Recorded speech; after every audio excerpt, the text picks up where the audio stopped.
अंग्रेजी at home की एक और वीडियो में आपका स्वागत। ये वीडियो होने वाला है जीरो कंडीशनल सेंटेंसेस के ऊपर।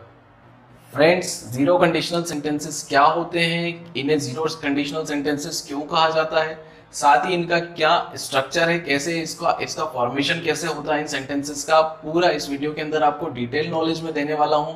आसान से आसान, इजी से इजी लैंग्वेज में आपको समझाने वाला हूं जीरो कंडीशनल सेंटेंसेस को। बस आपको इस वीडियो को शुरू से आखिर तक पूरा देखना है ताकि ये कॉन्सेप्ट पूरा आपके समझ में आ सके।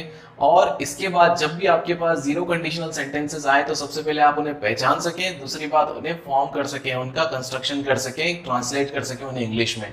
तो बिना बकेती शुरू करते हैं आज का वीडियो। फ्रेंड्स, क्या होता है जीरो कंडीशनल सेंटेंस और इसे जीरो कंडीशनल सेंटेंस क्यों कहा जाता है? तो सबसे पहले हम ये जान लेते हैं कंडीशनल सेंटेंस क्या होता है या फिर ये कंडीशनल चीज क्या होती है। किन सेंटेंसेस को हम कंडीशनल सेंटेंस कह सकते हैं? तो फ्रेंड्स, ऐसे सेंटेंसेस जिसमें दो सेंटेंस होते हैं और एक बात की डिपेंडेंसी दूसरे के ऊपर होती है, यानी कि एक कोई ऐसी चीज है जिसको पूरा करने के लिए पहली वाली कंडीशन पूरा होना जरूरी है, किसी रिजल्ट को आने के लिए पहला वाला काम करना जरूरी है। जब ऐसे सेंटेंसेस आते हैं जिसमें यदि अगर जब इस टाइप के शब्दों से वाक्य शुरू होते हैं तो उन्हें ही हम कंडीशनल सेंटेंसेस कहते हैं। अब बात करते हैं जीरो कंडीशनल सेंटेंसेस किन्हें कहते हैं। फ्रेंड्स, कभी हमारे सामने ऐसे सेंटेंसेस आते हैं जिनकी जो कंडीशन होती है वो तो हमारे हाथ में होती है, लेकिन उसका जो रिजल्ट होता है वो हमारे हाथ में नहीं होता है। तो जब कोई चीज हमारे हाथ में नहीं होती है तो हम कहते हैं यार मेरे हाथ में कुछ नहीं है। तो जब कुछ नहीं होता है उसी को जीरो कहते हैं, है ना। जहां कुछ नहीं है वहां जीरो है ना। तो उसी की वजह से इसका जो नाम है जीरो कंडीशनल सेंटेंसेस रखा गया है। अल्टीमेटली इसमें जो सेंटेंसेस बनते हैं उसमें जो पहला सेंटेंस है वो हमारे हाथ में है, यानी कि वो कंडीशन हमारे हाथ में है।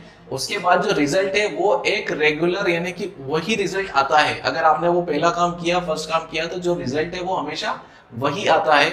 इसी को हम जीरो कंडीशनल सेंटेंसेस कहते हैं। सपोज अगर सूरज उगता है तो रोशनी होती है, सूरज उगेगा तो रोशनी होगी, ये बात फिक्स है। यानी कि सूरज अगर उगा, है ना, अगर उगा तो फिर रोशनी होनी ही होनी है। सूरज अगर नहीं उगा तो फिर रोशनी नहीं होगी, वो एक अलग बात है, लेकिन उगा तो फिर रोशनी होगी ही होगी। इसी को हम कंडीशनल जीरो कंडीशनल सेंटेंस कहेंगे, है ना। अगर जैसे मैं कहता हूं कि अगर दिन अस्त हुआ तो फिर रात होगी ही होगी, है ना। अगर सूरज अस्त हुआ तो फिर रात होनी ही, अंधेरा होना ही है, रिजल्ट फिक्स है। फिर अगर ये पहला वाला काम हो गया तो फिर रिजल्ट आप चेंज नहीं कर सकते। तो यही जीरो कंडीशनल सेंटेंसेस होते हैं। अब ये जो होते हैं इनको कैसे फॉर्म करते हैं मैं आपको बताता हूँ। ये जो कंडीशनल सेंटेंसेस होते हैं जीरो वाले, इनको बनाने के लिए हमें प्रेजेंट सिंपल या फिर पास्ट सिंपल टेंस का यूज करना पड़ता है। और क्योंकि ये टेंसेस हम ऑलरेडी पढ़ चुके हैं इसीलिए मैं आपके साथ में जीरो कंडीशनल सेंटेंसेस का कॉन्सेप्ट शेयर कर रहा हूं। अगर आपने पहले वाली वीडियो जिसमें मैंने प्रेजेंट सिंपल और पास्ट सिंपल पढ़ाया था वो वीडियोस नहीं देखी है तो आप चैनल पर जाकर देख लीजिए। पहले आप ये वीडियो देख लीजिए, उसके बाद फिर उनको देखिएगा ताकि आपके दिमाग में उनको पढ़ने की ज्यादा इच्छा पैदा होगी। ठीक है, तो चलिए हम देखते हैं इन सेंटेंसेस को कैसे बनाया जाता है। तो सबसे पहले हम देखते हैं इसका जो फॉर्मेशन होता है वो कैसा होता है। तो इसका जो फॉर्मेशन होता है, यदि अगर जब इन शब्दों के लिए हमें सबसे पहले इफ लगाना पड़ता है, या हम जब के लिए व्हेन भी यूज कर सकते हैं, दोनों में से कोई भी यूज कर सकते हैं। कोई भी सेंटेंस का जो मीनिंग है उसमें चेंज नहीं होगा। इफ या व्हेन लगाने के बाद आपको कंडीशन ऐड करनी होगी इसके बाद। ठीक है, जैसे आपने इफ या व्हेन लगाया आपको लगाना है फिर कंडीशन, फिर उसके बाद आता है कॉमा। ठीक है, और कॉमे के बाद जो आता है उसका रिजल्ट, यानी अगर आपने ये काम कर दिया तो फिर रिजल्ट क्या होगा ये आपको यहाँ पर आएगा और फिर फुल स्टॉप। ये इस तरीके से हम कंडीशनल जीरो कंडीशनल सेंटेंस को बनाएंगे। अब इससे थोड़ा सा हटके और भी बना सकते हैं। अगर हम इनको थोड़ा सा इंटरचेंज कर दें तो भी इसके मीनिंग में चेंज नहीं आएगा। अगर हम रिजल्ट को पहले लिख दें उसके बाद इफ और कंडीशन बाद में लिखें तो भी आपका जो सेंटेंस है उसके मीनिंग में कोई भी चेंज नहीं आएगा, बशर्ते जब आप रिजल्ट पहले लिखते हो तो फिर कॉमा यहाँ पर नहीं आएगा। लेकिन आप कंडीशन पहले रखते हो, इफ वाला पार्ट पहले रखते हो तो फिर कॉमा आएगा। ठीक है, क्योंकि यहाँ पर फिर थोड़ा सा पोज आता है। अगर ये करोगे फिर रुकने के बाद तो ऐसा होगा, यानी पोज आया इसलिए मैं कॉमा लगाना है। लेकिन अगर आप रिजल्ट पहले बोल देते हो ऐसा होगा अगर तुम ऐसा करोगे, तो हमें थोड़ा सा एकदम फटाक से इसको बोलना पड़ता है बिना किसी पोज के, इसलिए यहाँ पर कॉमा नहीं आएगा। पूरा कॉन्सेप्ट सिखाएंगे, यानी आपको रटना नहीं है कोई भी चीज, पूरा ऐसा समझा देंगे, ऐसा सिखा देंगे कि आपको पूरा वो चीज याद रहे, उसका बेसिक कॉन्सेप्ट, उसका बेसिक फंडा आपको याद हो जाए। ये हम कोशिश करेंगे। तो इस तरीके से आप कंडीशनल सेंटेंस बना सकते हैं। अब ये है कि इस तरीके से बना तो सकते हैं, लेकिन मेन बात यहाँ पर ये आती है, जो कंडीशनल बात यहाँ पर कह रहे हैं और जो रिजल्ट आएगा ये भी पूरे के पूरे दो सेंटेंसेस है। और सेंटेंसेस है मतलब इनका कोई टेंस होगा, और टेंस में ही कंफ्यूजन होता है क्योंकि यहाँ पर जो हम बातें बोलते हैं वो लगता है कि फ्यूचर टेंस की है, वो ऐसा लगता है कि फ्यूचर टेंस की बातें हैं, लेकिन दरअसल जब इनको हम ट्रांसलेट करते हैं, इनको जब इंग्लिश में बनाया जाता है या बोला जाता है तो इन्हें प्रेजेंट सिंपल टेंस में बोला जाता है, इन्हें प्रेजेंट सिंपल टेंस में बोला जाता है। यही कंफ्यूजन होता है और यहीं पे दिक्कत आती है। अब मैं आपको इसका रीजन भी बता देता हूँ, प्रेजेंट सिंपल में इसको क्यों बोला जाता है। लगता है फ्यूचर की है, लेकिन बोल सिंपल में क्यों रहे हैं, ट्रांसलेट इंग्लिश में जब कर रहे हैं तो प्रेजेंट इंडेफिनिट में क्यों कर रहे हैं, उसका रीजन ये है। फ्रेंड्स, ये जितनी भी बातें होती है जो जीरो कंडीशनल सेंटेंस की होती है, ये फैक्ट्स होते हैं एक्चुअली, है ना।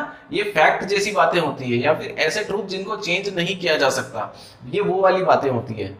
तो इस टाइप के सेंटेंसेस को बनाने के लिए मैं आपको पहले ही बोल चुका हूं, प्रेजेंट इंडेफिनिट टेंस या फिर प्रेजेंट सिंपल टेंस का यूज किया जाता है, इसीलिए हम यहाँ पर प्रेजेंट सिंपल टेंस को यूज करेंगे, ठीक है, क्योंकि ऑलमोस्ट फैक्ट्स है। जैसे अगर मैं कहता हूं कि अगर तुम पानी गर्म करते हो तो वो उबलेगा, यानी कि अगर तुम पानी गर्म करोगे तो वो उबलेगा, ये फैक्ट है ना। अगर तुम आइसक्रीम को गैस पे रखोगे, हीट पे रखोगे तो वो पिघलेगी, फिक्स है, यानी कि आइसक्रीम उसके ऊपर रखने के बाद ऐसा नहीं कि फिर वो जमना शुरू हो जाएगी, यानी पिघलेगी, ये बात फिक्स है, फैक्ट है, इसीलिए हम यहाँ पर ये टेंस यूज करते हैं। तो अब हम बनाना शुरू करते हैं इन सेंटेंसेस को, ठीक है। मैं प्रेजेंट सिंपल का थोड़ा सा आपको बता देता हूं क्योंकि हम इसमें बनाने वाले हैं। तो प्रेजेंट सिंपल में सिंगुलर सब्जेक्ट के साथ V5 यानी कि वर्ब के अंदर S या ES लगता है, और प्लूरल सब्जेक्ट के अंदर आपका V1 यानी कि बेस फॉर्म, वर्ब की बेस फॉर्म यूज होती है। थोड़ा सा ये आपने आप रिमाइंड कर लीजिए ताकि हम जो बनाएंगे तो फिर आपको दिक्कत ना आए। अब हम इनको बनाना शुरू करते हैं। तो मैंने कहा जब भी हम ऐसे सेंटेंसेस बनाएंगे, यदि तुम मेहनत करोगे तो सफलता मिलेगी, सबसे पहले इफ लगाना है। शुरुआत में इफ लगा दिया, उसके बाद आपका जो सेंटेंस बचा तुम मेहनत करोगे, या फिर इसको हम यूं भी कह सकते हैं तुम मेहनत करते हो, एक ही बात है। तो हम क्या लिखेंगे, यदि तुम मेहनत करोगे, इफ यू वर्क हार्ड। मेहनत को वर्किंग हार्ड कहते हैं, तो ये मेहनत करोगे, इफ यू वर्क हार्ड, ये हमने पहला सेंटेंस लिख दिया, उसके बाद हमने लगाया कॉमा, उसके बाद आएगा रिजल्ट, तो तुम्हें सफलता मिलेगी, ठीक है। तो तुम्हें सफलता मिलेगी, यू V1 लगाना है यू के साथ, गेट सक्सेस। बस इस तरीके का फॉर्मेशन याद कर लीजिए, इसी तरीके से हमें बनाना है। मैंने कहा था इसको आप इधर से उधर चेंज करके भी बना सकते हो, कोई चेंज नहीं आएगा। तो हम लिखते हैं यू गेट सक्सेस, है ना, उसके बाद कॉमा नहीं लगाना है, इफ यू वर्क हार्ड। इस तरीके से जीरो कंडीशनल सेंटेंस बनाए जा सकते हैं। और एग्जांपल देखते हैं और समझने की कोशिश करते हैं।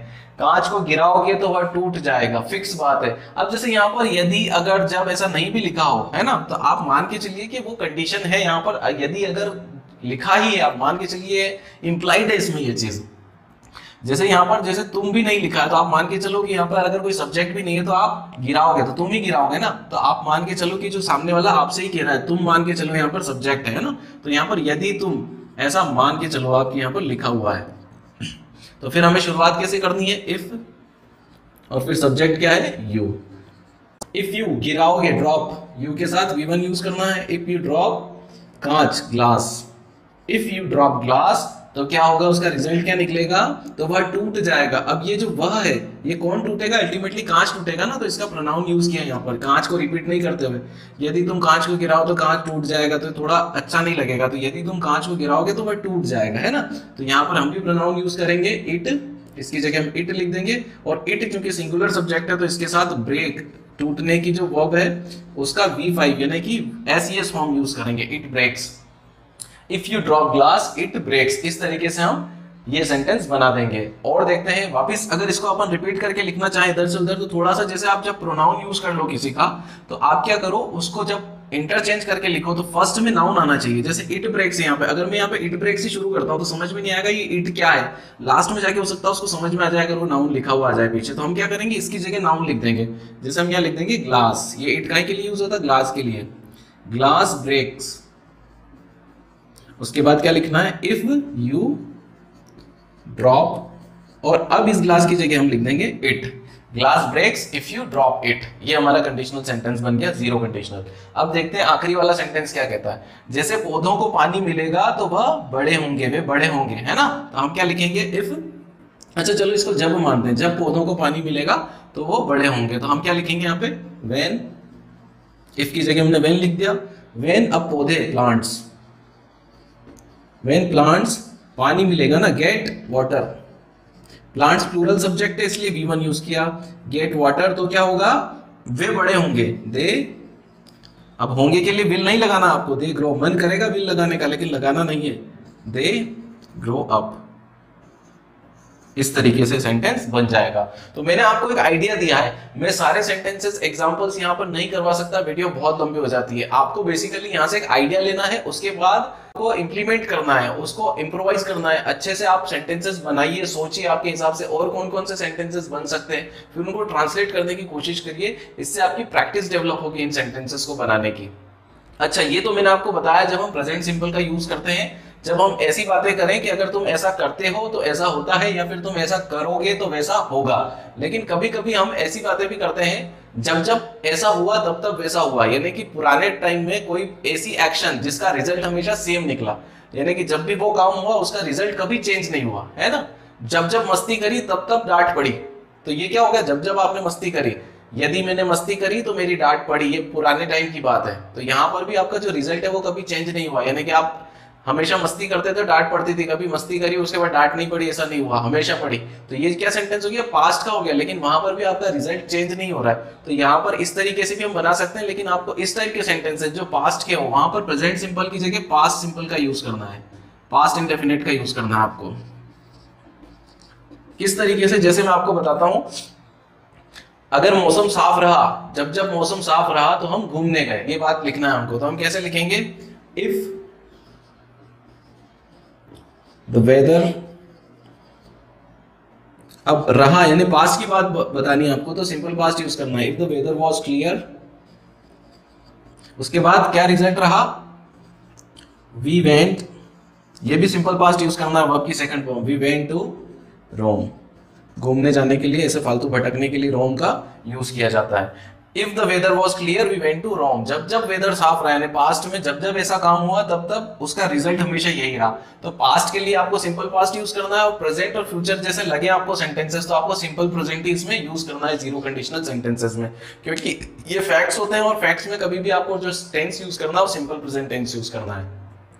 इस वीडियो में यहीं तक था। अगर आपको ये वीडियो अच्छी लगी हो, आपका कोई भी डाउट रहा हो इसके रिगार्डिंग, तो आप हमें कमेंट बॉक्स में कमेंट करके पूछिए, हम जरूर उसका आंसर करेंगे। और इस वीडियो को लाइक करिए। आप यूं सोचिए आपको अटेंडेंस लगानी है इस क्लास के अंदर, तो आप लाइक करके आपकी अटेंडेंस लगाइए और इसको शेयर करिए, इसको अपने फ्रेंड्स, कलीग्स और क्लासमेट्स के साथ शेयर करिए, ताकि उन तक भी ये चीज पहुंच सके। इंग्लिश के सारे इजी करके हम कॉन्सेप्ट सिखाते हैं, वो वहां तक पहुंच सके, तो आपका भी एक कॉमन पॉइंट बनेगा डिस्कशन के लिए, और आप उस चीज को डिस्कस करेंगे तो आपकी वो चीज और ज्यादा पक्की होगी। और हमारे चैनल से जुड़े रहने के लिए, अगर आप पहली बार आए हैं और आपने अभी तक हमारा सब्सक्रिप्शन बटन हिट नहीं किया, तो आप सब्सक्राइब कर लीजिए, फ्री है। और आप हमारे साथ हमेशा जुड़े रहने के लिए और अपना कोई भी नोटिफिकेशन मिस ना करने के लिए बेल आइकन को हिट जरूर कर दीजिए।